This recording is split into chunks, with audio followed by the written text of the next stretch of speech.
Good morning. Can't speak, it's too early. Good morning everyone, Sarah from FBG Life, and going on a little trip today. John is just getting the bike out, and today we are off to Silverstone. We are going to the MotoGP. Yay! First time we're going on the bike. So I went on the car last year, so we're going on the bike this year. Starts.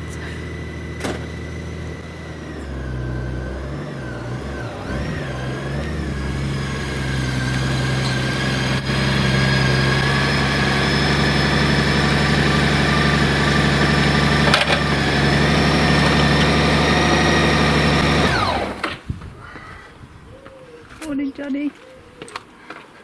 Good morning. Can't speak either. Too early. Oh, you can't come, darling. Sorry.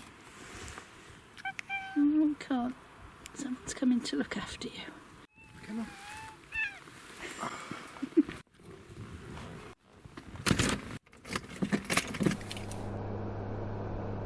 Okay, so it's just a couple of hours down the M1 for us and the A43 to get to Silverstone race circuit. So we came in the car last year, basically because we didn't have the Goldwing. We still had the Versys, didn't we? Yep, still do have the Versys actually. Still do have the Versys. And I wasn't going to sit on that for 2 hours, then sit on the concrete for another 2 hours, and then 2 hours back again. But we did feel like we missed out a little bit, didn't we? Yeah, because when you get down close to Silverstone on the A43, there was just so many bikes on the way there, and I looked at them all whizzing past and just wanted to be part of that gang, but we had to sit with all the cars. So we did say last year that next year let's do it by bike next year, and so we are.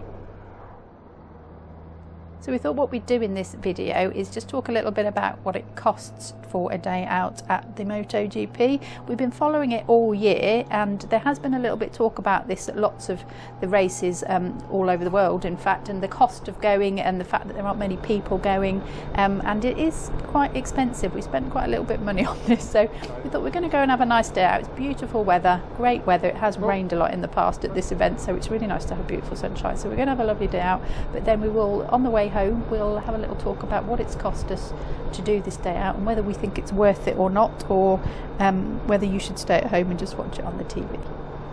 What's this in front? Is this a Morris Ital? It's Marina, not Ital. Look at these cars in front.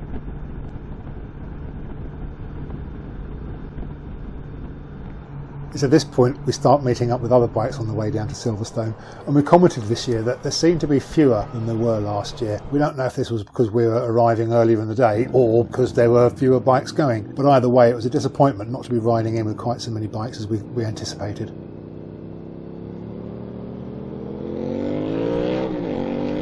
It was really nice though that everybody waves at you as they flash past on their sports bikes.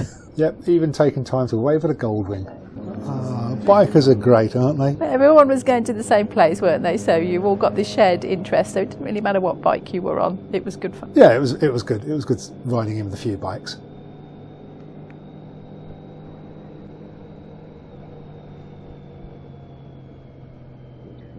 Okay, so the first good thing about coming on a motorbike and not in a car is that you get to park for free. So when you arrive in a car, they park you in a field miles away from the circuit, and it's very expensive. I seem to remember we paid about £40 to park the car last year. Yeah, I think that's what it was. And when you come on a bike, it doesn't cost you a penny, and you get to park right on the circuit too. Yeah, it's certainly convenient coming on a bike and parking like this. Get a proper hard standing close to the circuit. And if you haven't got a Goldwing with large top box and panniers to store all your stuff, there is an available storage facility where you can leave jackets and helmets and other things. Cost about £1 per item, I think, for the day. Yeah, the only downside of parking here was the fact that everybody was getting undressed in the car park, and everywhere I looked there was men standing in the boxes, which was a little bit of a shock. I didn't quite know where to look, but yeah, that's what happens if you don't have a Goldwing. You mean you didn't know which man to look at? I didn't really want to look at any of them, to be honest. The eyes for you, darling. It's a lot of bikes, Johnny. Isn't it just, eh? Mikey.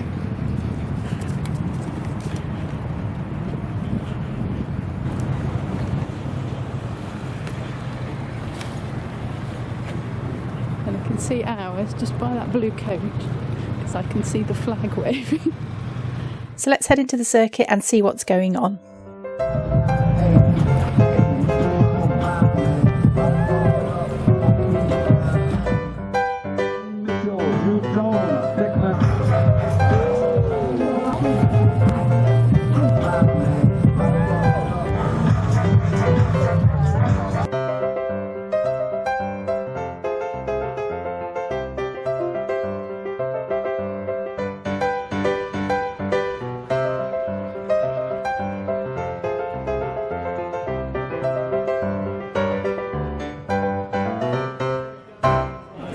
Johnny? No, I don't really want to pay to be an advertising boarding for them. We're so miserable. We're having a good time, really. I'm having a good time. It's just weird, isn't it? Pay for the privilege of advertising their brand. Nah, it's all right. Okay, that's enough of what's going on outside the racetrack. Let's go and see what we really came here for. So this year we thought we would treat ourselves to some grandstand tickets, so we were reliably informed this is a really good place to be. So this is Luffield Corner, it's right next to the bike park too, and you can see what a great view that we've got now of the track, and these are the seats we're in up here, so really nice and high up.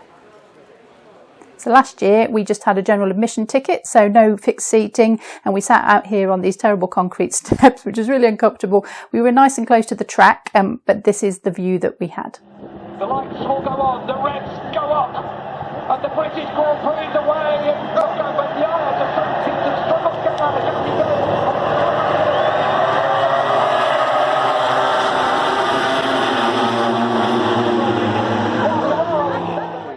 So we paid £75 per person for just a general admission in 2021, and for these two seats in the grandstand we paid £140 each to get these seats under cover. It was quite good because it was very, very hot, so we were sheltered all day long. We were right next to the bike park as well, and you can choose which stand you want to go in all around the circuit, depending on who you want to support as well. The costs do vary, but you can check those out and see which one you would rather be in.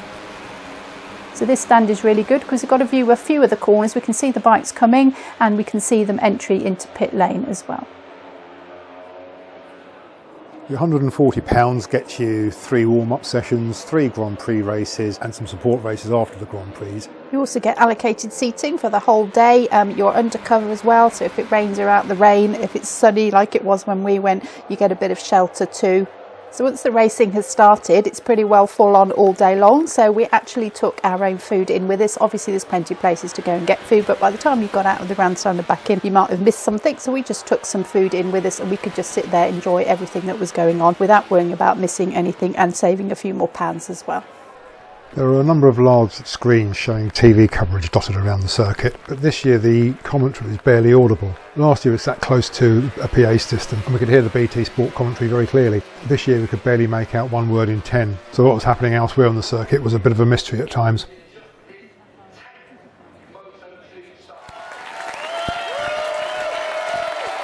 The highlight of the day was joining in celebrations for Jake Dixon after he finished third in the Moto2 race. Jake seems to be a very likeable chap and is a firm crowd favourite, and it was great that he took the opportunity to come over and appreciate the support he'd received that day.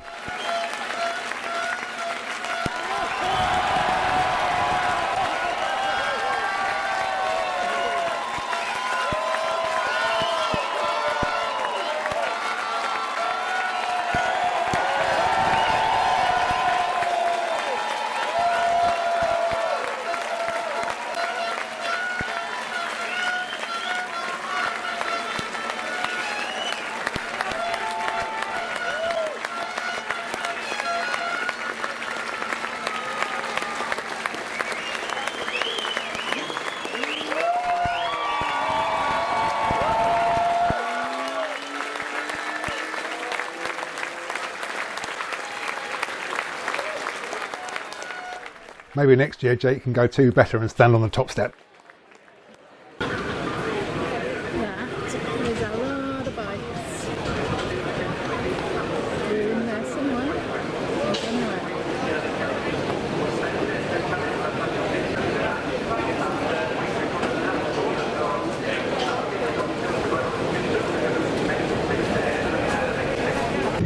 Right, somewhere in here.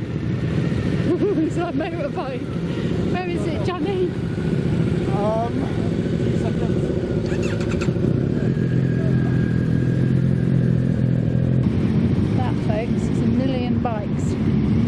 There must be thousands of them.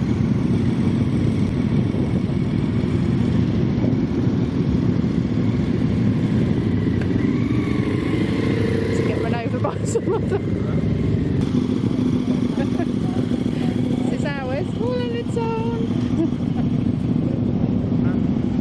Right, Johnny, how did you enjoy that? It was a really good day, excellent day, good day out. How about you? Yeah, brilliant, awesome day. A lot of fun to be in the stands for the film. Yes, it was. And stand behind the shade of the flag. Oh, yeah.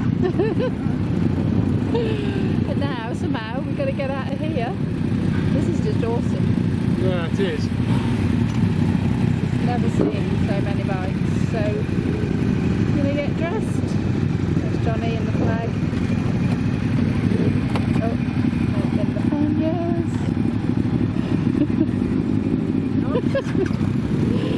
Okay, thank you, Silverstone. Been brilliant. We'll see you again next year.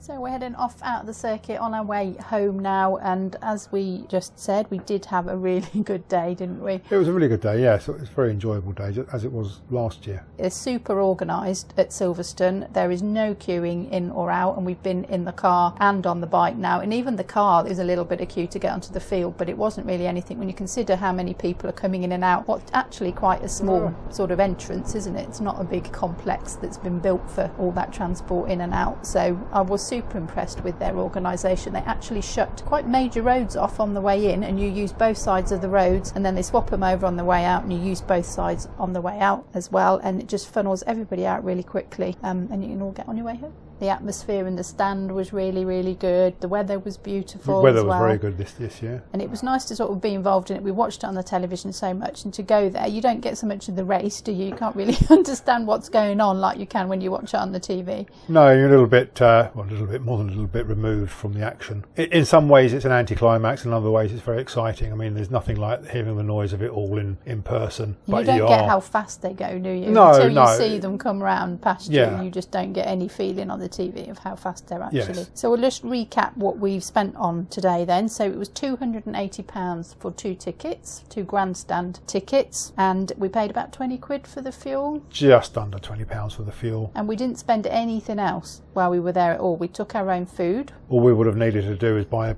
a coffee or two, and that would have tipped us over £300 for the day. We were going to have an ice cream, weren't we, on the way? But, let's have an ice cream. And I took one look at the price, went, let's not have an let's ice not cream. bother. Which sounds really tight after you spend that, but it was 8 quid Yeah. for 2 cheap, creamy Mr. Whippers.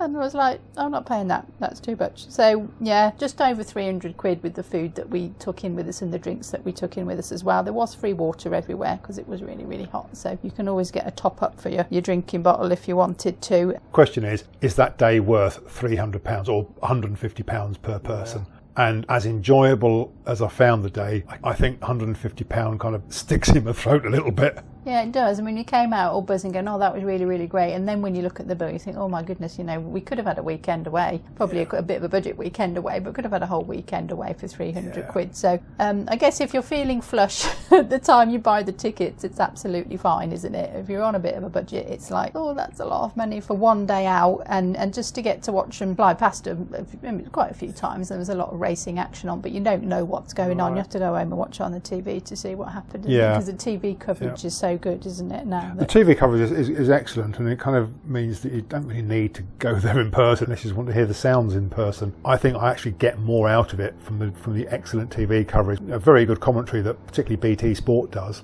And I think maybe lots of other people balked at spending that much money this year because the crowd was really low compared to last year and years before. There are plenty of reasons mooted for it, and we won't go over them now, but the fact remains that the crowd was very low this year. And maybe it's just because it's just so darned expensive. But in fairness, it doesn't take away from the fact that it is an enjoyable day out. Is it worth that money? Well, that's for other people to decide. For me, I'm not so sure anymore. I guess if you're a follower of the sport, you probably want to stay home and watch it on TV to get what's going on. If you just want a good day out and a bit of fun and to listen to the bikes and see some other entertainment as well, it's probably a really good day. You could pay more money and get better access to other things. You could get VIP tickets and all-day hospitality and all sorts of things, which starts getting into silly money. in my eyes, but I guess people, you know, who enjoy that in the corporate world probably love all that sort of thing as well. So you can get more involved if you want to pay more money. But just for the basic price, we had a little look at the price tickets for next year, so not that much more, £5 or more for next year. You can get a single day general access for £85 if you just want to sit on those hard concrete slabs. The atmosphere's still good, there's loads of fans there, and you know, it's still good, but you just can't see so much. So the car parking costs are reduced, I believe, next year. for cars. For cars, yeah. Can't get lower than nothing for bikes. Well, they're not charging for bikes, are they? I think they realise, and they're trying to do something to get people back, because the numbers were low this year. And if you do decide to go to this event, I hope you have a lovely day. We have had a brilliant day, and we've got a couple of hours back home now, so we're going to settle in and get some miles under our belt and get home and put our feet up. Thanks for watching, everybody. Do give it a thumbs up if you've liked it. This is Jonathan and Sarah signing off, and we'll see you next time.